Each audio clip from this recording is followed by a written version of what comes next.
In the spotlight for this week's Missing, a heartbreaking case out of Idaho. A little boy at the tender age of 5 has been missing since this summer. On a July evening, Michael Vaughan walked out of his home and hasn't been seen since. Pleas to find Michael are coming not only from his family, but from around the world. NewsNation correspondent Marky Martin joins us from Boise with a look at tomorrow's story. Marky? Hey, Kelly, so this story takes place about an hour from here in Fruitland, but you're right, Michael walks out of his home. He walks down that neighborhood street trying to find older neighborhood kids to play with. And now it's been going on 5 months since anybody last saw him. Now, friends, family, those closest to the case will know this, but he actually goes by the nickname Monkey. He responds to it. It's a nickname that his mom says he earned a long time ago. He's always climbing. He is all boy all the time. He's on the go, just a constant ball of energy.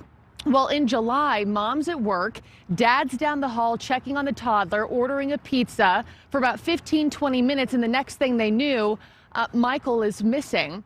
And I actually spent some time with Michael's mom, Brandy, just last night. And by the way, Kelly, this is her first sit-down television interview since her son disappeared this summer. And she prays that this case does not grow cold, especially as the temperatures here in Idaho are doing just that.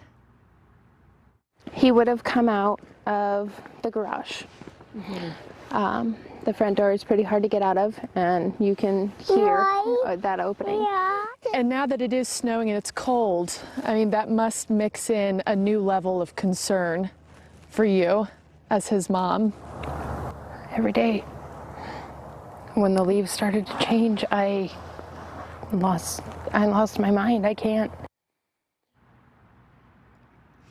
She said she lost her mind, and Kelly, when he first went missing, Idaho was in a 2-month drought, she tells me.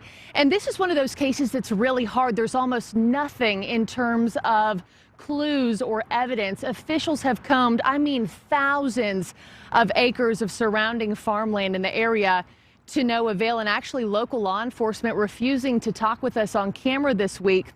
But in past press conferences have said that because their searches have really given them nothing to work with, they are zeroing in on the idea that abduction has happened here. But the police chief telling me this morning this case is far from going cold.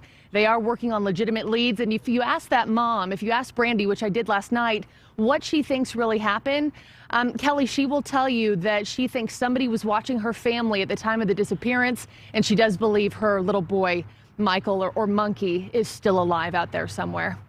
What a difficult story, Marky. There's a lot of discussion about this case and the lack of an Amber Alert. Do we know anything further?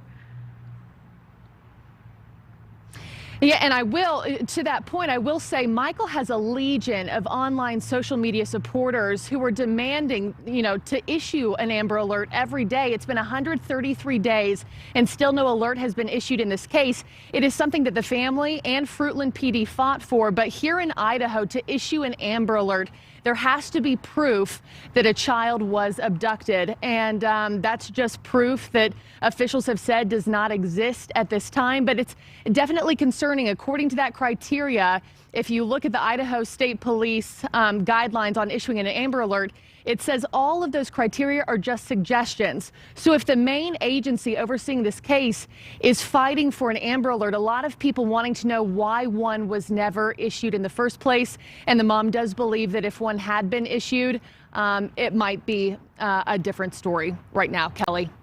Thanks for watching. Click the red subscribe button below so you can get more of NewsNation's fact-driven, unbiased coverage.